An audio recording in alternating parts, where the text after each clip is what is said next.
ታሪኩ የሚጀምረው ሄዘርን በማሳየት ነው። ከሁለት የቅርብ ጓደኞቿ ካኒና ኤሚ ጋር ረጅም ጉዞ ሊያደርጉ እየወጡ ነው። ባርሴሎና የሚወስዳቸው ባቡር ውስጥም ገቡ።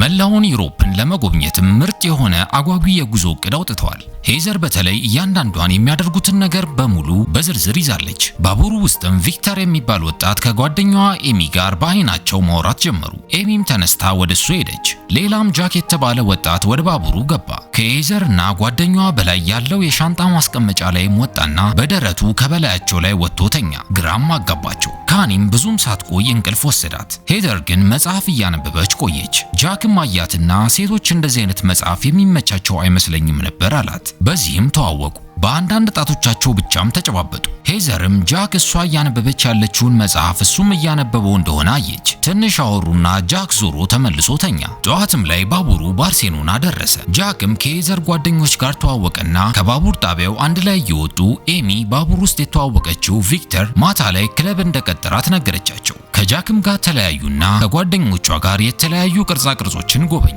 በሳሙና አረፋ ብናኞችም ተጫወቱ። ምሽት ላይም በእቅዳቸው መሰረት ሶስቱም ወደ ክለብ መጡ። ጃክም ከጓደኛው ሬፍ ጋር ወደ ክለቡ መጣ። ካኒም ሬፍን እንዳየችው ተመቻት። ሁለቱ ተያይዘውም ለብቻቸው ሊጠጡ ሄዱ። ኤሚም ከቪክተር ጋር ሄደች። ጃክና ሄዘር አሁን ብቻቸውን ቀሩ።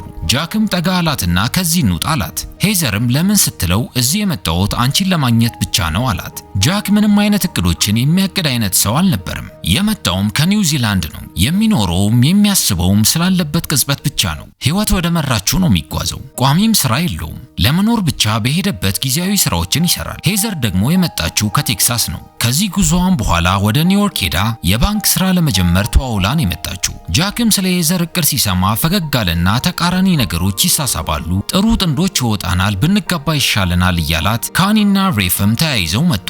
ጓደኛቸው ኤሚ ግን ከቪክተር ጋር ወደ አዘጋጀው ፓርቲ ሄዳለች። ካኒም ለሄዘር ሬፍ ወደ ያዘው ሆቴል ሄጄ ከሱ ጋር ነው ማድረው አለቻት። በድጋሚም ጃክና ሄዘር ብቻቸውን ቀሩ። ስለ መጽሐፎቻቸው ማውራት ጀመሩ። ጃክም ረጅም ህንጻ ካጠገባቸው ሲያይ ቅድመ አያቴ በእንደዚህ ትልቅ ሽቦ ላይ ወጥቶ ትርኢት አሳይቶ ነበር አላት። ወደ ህንጻውም ጃክና ሄዘር በሩን ሰብረው ገቡ። ሄዘር እንያዛለን ብላ ፈርታ ነበር። ነገር ግን ጃክ ምንም አልመሰለውም። ወደ ውስጥም ከገቡ በኋላ ጃክ ስለ ቅድመ አያቱ ራስል ይነግራት ጀመር። ቅድመ አያቱ ሁለተኛው የዓለም ጦርነት ላይ ወታደር ነበር። መላው ዩሮፕንም ሲዞር በጣም ዝርዝር የሆነ ጽሑፍ ጽፎ እንደነበርና ጃክ አሁን አያቱ በጻፈው መሰረት እሱ የሄደበትን ቦታ ደግሞ በመሄድ እየጎበኘ እንደሆነ አጫወታት። በማማው ላይ ተቀምጠው የከተማውን መብራት እየተመለከቱም ሁለቱም እንቅልፍ ወሰዳቸው። ጠዋት ላይ ማማው መንቀሳቀስ ጀመረ። የህንጻው ሰራተኞችም ሲመጡባቸው እንደምንም ሸውደው ሮጠው አመለጧቸው። ኋላ ላይም ኤሚ እያለቀሰች መጣች።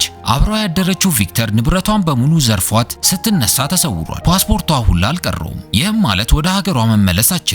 ያላት አንድ አማራጭ ወደ ኤምባሲ ሄዳ አፋጣኝ ፓስፖርት ማውጣት ብቻ ነው። ነገር ግን ጃክ አንድ ሐሳብ አለኝ አላቸው። ተሰብስበውም ቪክተርን ፈልገው ለማግኘት ወጡ። እየፈለጉትም አንድ ወጣት ኤሚን ክለብ ውስጥ እንዳያት አስታወሳት። ያስታወሳትም ስትዘፍን ጥሩ ድምፅ ስለነበራት ነው። ቪክተርን አይተዋል ወይ ብላ ጠየቀችው። እሱም ተባበራቸውና ወደ ቪክተር ቤት መጡ። ኤሚ ንብረቴን መልስልኝ አለችው። ነገር ግን ቪክተር እኔ ጋር ምንም የለም ብሎ ማለላት። ሄዘርም ስልኳን አወጣችና ለፖሊስ ልደውል ነው አለችው። ቪክተርም በዚህ ደነገጠና ሙሉ ልብስም ሳይለብስ በቦክሰሩ ፈርቶ ከቤት በመስኮቱ ወጥቶ አመለጠ። ቤቱንም ሲፈትሹ ሁሉንም የኤሚን ንብረቶች በሙሉ ቤት ውስጥ አገኟቸው። በተጨማሪም ጃክ የተጠቀለለ ብዛት ያለው ገንዘብ አገኘ። ባገኙትም ገንዘብ ቫኬሽናቸውን ማራዘም እንደሚችሉ ተነጋገሩ። በዚህም ሁሉም ተስማሙ። ጽድት ያለ መኪናም ተከራዩ። እብደታቸውም ቀጠለ። ኤሚ ግን አሁንም ቢሆን እንደደበራት ነው። ነገር ግን ጓደኞቿ ቪክተር ባይሰርቅሽ እኮ ኖሮ ያን ገንዘብ አግኝተን አሁንም አንድ ላይ እንዲፈታ እንልም ነበር ብለው ጥሩ ሙድ ውስጥ መለሷት። ወደ ባህር ዳርቻውም መጡ። የተለያዩ ፎቶዎችንም በባህሩ ፊት ቆሞ ተነሳሱ።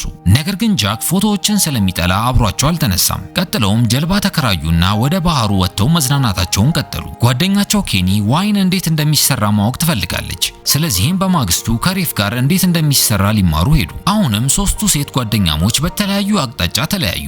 ጃክና ሄዘርም በድጋሚ ብቻቸውን ቀሩ። ጃክ ሄዘርን ከአያቱ የጉዞ መጽሐፍ ተነስቶ ወደ አንድ ቦታ ወሰዳት። በቦታውም ሲደርሱ ሄዘር ለራሷ በደንብ ለጃክ ነገረችው። ገና የ10 ዓመት ልጅ እያለች እናቷ እሷንና አባቷን ጥላቸው እንደሄደች ነገረችው። ዞር ዞር እያሉም ጃክ አንድ ቅርባቸው ያለች ልጅ ፎቶ ስትነሳ አያት። ጭንቅላቱንም ነቀነቀና ይሄ በጣም ነው የሚደብረኝ፣ እንደዚህ አይነት ቦታ ሰዎች መጥተው ፎቶ የሚነሱ ሶሻል ሚዲያ ላይ ፎቶአቸውን ለጥፈው ትኩረት ለማግኘት ነው። ይህንን ሲያደርጉ ግን ትክክለኛውን ስሜት በቦታው ሳያጣጥሙት ያልፉታል። እንደዚህ አይነት ሰዎች ለኔ ባዶ ናቸው አላት። ሄዘር ግን ሐሳቡን ወዲያው ተቃወመችው። ስለዚህ አንተ ቅድም እኔና ጓደኞቼ ፎቶ ስንነሳ ልክ ስለሷ እንደተሰማህ ነበር ማለት ነው ስለኛም ሲሰማ የነበረው ብላ ጠየቀችው። ሳይመልስላትም እስቲ ጃክ አስበው፣ አንተም የቅድመ አያትህን የጉዞ መጽሐፍ ነው እየተከተልክ ያለኸው። እኛ ከምናደርገው ነገር በምን እስቲ ይለየዋል? አንተም እኮ በጽሁፍ የተቀመጠን ትውስታ ነው የተከተልከው፣ የኛ ደግሞ ትውስታችንን በፎቶ እያስቀመጥን ነው። ልዩነት እኮ የለውም ስትለው ጃክ በሐሳቧ ተስማማ። ትክክል እንዳልነበረም ገባውና ሄዘርን ይቅርታ ጠየቃት። እንደ ይቅርታም ቀጣይ ሄደን ምን ጎበኝበትንም ቦታ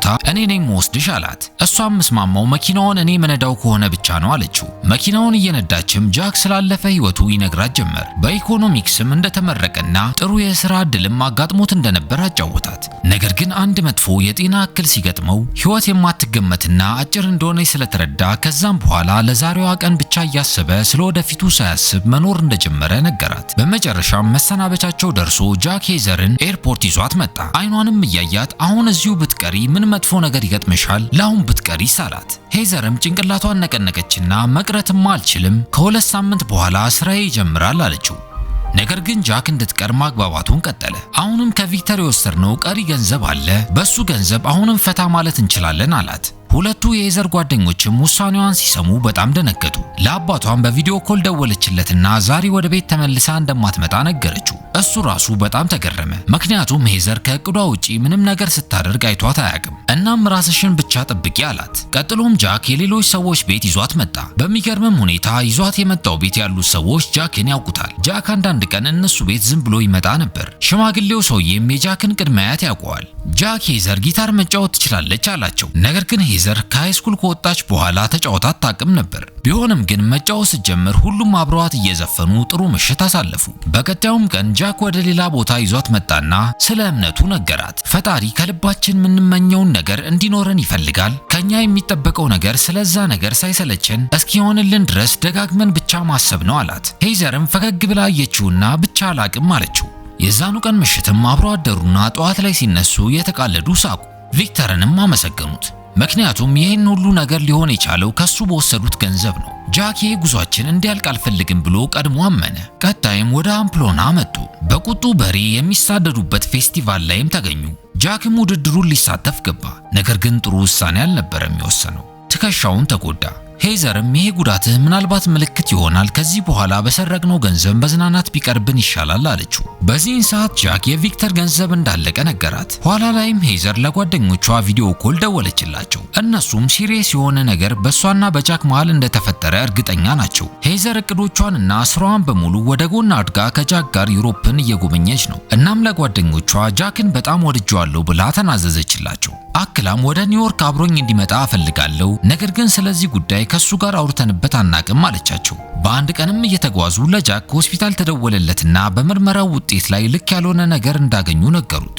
ነገር ግን ይህንን ዜና ለሄዘር አልነገራትም። አንድ ቀንም ቁጭ ብለው እየጠጡ ጃክ እንደሚወዳት ነገራት። እሷም እንደምትወደው ነገረችው። ሄዘር ለአባቷም ጭምር ደውላ ስለ ጃክ እንዴት እንዳገኘችው፣ እንዴት የአያቱን የጉዞ መዳረሻዎች እየተከተለ እንደሚጓዝ ነገረችው። ጃክም ሳይነግራት ከሄደበት ሆስፒታል ተመለሰ። ሄዘርም ስለ ወደፊት ህይወትህ ምን ወሰንክ አለችው። ጃክም ጭንቅላቱን ነቀነቀና ምንም እቅድ የለኝም አላት። ለምትጠይቀውም ነገር የሚሰጣት ምላሽ አላቅም የሚል ነው። ስለ ወደፊት ስለ ማውራት ሲነሳ ደስ አይለውም፣ ማውራትም አይፈልግም። ይህም ሄዘርን በጣም ያስከፋታል። እሷ ከጃክ መስማት የምትፈልገው ወደ ኒውዮርክ አብሬሽ እሄዳለሁ ወይንም ቢያንስ ስለነሱ ከዚህ ጉዟቸው በኋላ የሆነ ነገር እንዲያቅድ ነው። ነገር ግን ጃክ ነግሬሻለሁ መጀመሪያ ምንም ነገር እንደማላቅድ አላት። ለምትጠይቂኝ ጥያቄዎች መልስ የለኝም አላትና ዝም ብሏት ጥሏት ሄደ። ወደ ክፍላቸውም ሲመለሱ ሄዘር ሳትነግረው ቀስ ብላ ወደ ሀገሯ የመመለሻዋን ትኬት ቆረጠች።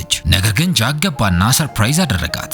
አብሬሽ ወደ ኒውዮርክ ይሄዳለሁ እኔም ትኬት ቆርጫለሁ አላት። ወደ ኒውዮርክ ከመሄዳቸውም በፊት ለመጨረሻ ጊዜ ወደ አንድ ቦታ አብረው መጡና አንድ ችግኝ አብረው ተከሉ። በሌላኛው ህይወታችን ስንመለስ አድርጎ ይጠብቀናል አሉ። ለመጀመሪያም ጊዜ ጃክ ስልኩን አወጣና ከሄዘር ጋር ፎቶ ተነሳ። በመጨረሻም ወደ ኤርፖርት መጡ። ነገር ግን እየገቡ ለጃክ ከሆስፒታል ስልክ ተደወለለት። በድጋሚ የሰጠው የምርመራ ውጤቱ ደርሶ ነገሩት። ነገር ግን አሁንም ቢሆን ለሄዘር ምንም አልነገራትም። ቀለል አድርጎ ቦርሳውን ያዘና ተመልሼ እመጣለሁ መጸዳጃ ቤት መጠቀም ፈልጌ ነው አላት። ነገር ግን ጃክ ተመልሶ አልመጣም። ሄዘር መጸዳጃ ቤትም ገብታ ብትፈልገውም ጃክ የለም። ስደውልለትም ስልኳን አያነሳም። ፕሌን ውስጥ ቀድሞኝ ገብቶ ከሆነም ብላ ፕሌን ውስጥ ልትፈልገው ገባች። ነገር ግን ጃክ የለም። በመጨረሻም በጣም ይቅርታ የሚል መልእክት በስልኳ ላይ ላከላትና ስልኳን ብሎክ አደረገው። ሄዘር እንባዋን ከዓይኖቿ ላይ መቆጣጠር አልቻለችም። አለቀሰች። ወደ ኒውዮርክም ብቻዋን ተመለሰች። ከቀናቶችም በኋላ ለጓደኞቿ ሁሉንም ነገር ነገረቻቸው። በጃክም በጣም ተናደዱ። ከሱ የተሻለ ሰው ነው የሚገባሽ በፊቱንም አሏት። ስራ ላይም ሆና ሄዘር ስለሱ ማሰብ ማቆም አልቻለችም። ወደ ቤቷም ስገባ አባቷ ምንድነው የተፈጠረው ብሎ ጠየቃት። ሄዘርም ድምጿ እየተንቀጠቀጠ እናቴ ጥላን ስትሄድ እንዴት ቻልከው አለችው። አባቷም ሁለት ምርጫ ነበረኝ አላት። አንዱ ጥላን ስለሄደች እሷን መጥላት ወይንም ደግሞ አንቺን ስለሰጠችኝ ሁሌም እሷን መውደዴን መቀጠል። ነገር ግን ብዙ አመታቶቼን እሷን መጥላትን መርጬ አቃጥያለሁ። አንቺም ተመሳሳይ ነገር እንደኔ እንዳመርጪ ከፊትሽ በጣም ቆንጆ ህይወት ይጠብቅሻል። በአንድ ወንድ ምክንያት እንዳታበላሽው አላት። የዛን ቀን ምሽትም ሄዘር ለአባቷ ይህንን ስራ አልፈልገውም፣ ኒውዮርክ ራሱ መኖር አልፈልግም አለችው። አባቷም ተገርሞ ካዲያ ለምንድን ነው የምትሰሪው አላት። እሷም ምክንያቱም አንተን ላስከፋህ ላሳዝንህ ስለማልፈልግ አለችው። አባቷም ጭንቅላቱን ነቀነቀና ለአንቺ ትክክል የመሰለሽን የሚያስደስትሽን ነገር አድርጊ አላት። ሄዘር ከጃክ ጋር በነበረች ጊዜ ስለሰጣት ነፃነትና ጥሩ ጊዜ ማውራት ማቆም አልቻለችም። በጣም ናፍቋታል። በመጨረሻም ሄዘር ደግማ መልእክት ልልክለት ስሞክር መልእክቱ ተላከ። ጃክ ስልኳን ከብሎክ ዝርዝር ውስጥ አውጥቶታል። ጓደኛዋ ኬኒና ሬፍ ሊጋቡ ነው። ሄዘርም ሰርጉን ብትታደምም ልቧ ግን ያለው የጃክ ሐሳብ ጋር ነው። ከሰርጉ ሴሬሞኒ በኋላ ሬፍን ስለ ጃክ የሚያውቀው ነገር ካለ ጠየቀችው። ሬፍም ይዟት ሄድና አንድ ደብዳቤ ሰጣት። ጃክ ስለሱ ከጠየቅሽኝ ብቻ እንድሰጥሽ ደብዳቤ ሰጥቶኛል አላት። ሄዘር እጇ እየተንቀጠቀጠ ደብዳቤውን ከፈተችው። ጃክ እንዲህም ብሎ ጽፏል። ኤርፖርት ውስጥ ያደረኩት ነገር አውቃለሁ፣ ይቅር የሚያስብል አይደለም። ብቻሽን ወደዛ ፕሌን ስትሳፈሪ ሳይ ራሱ ለኔ ከባድ ህመም ነበር። ነገር ግን ምንም ምርጫ አልነበረኝም። እውነታው የካንሰር በሽታ አለብኝ። እናም እያየሽኝ ታምሜ እንድሞት አልፈልግም። ያን አልፈርድብሽም። ሁሌም ቢሆን በጣም ትናፍቅኛለሽ። አብረን ስላሳለፍናቸው 2 ሳምንታቶች ሳላስብ ቀኑ መሽቶልኝ አያቅም ብሎ ጽፎላታል። ሄዘር ወዲያውኑ ወደሱ ለመሄድ ወሰነች። ለጓደኞቿም ነገረቻቸው። ከቅድመ አያቱ የጉዞ መዳረሻ ውስጥ ያልሄዱበት ቦታ ነበርና ወደዛ በቀጥታ ሄደች። ጃክንም በዛ አገኘችው። ተገናኝተው እያለቀሰችም ፊልሙ ያበቃል። ለቻናላችን አዲስ ከሆኑ ሰብስክራይብ ማድረግ እንዳይረሱ።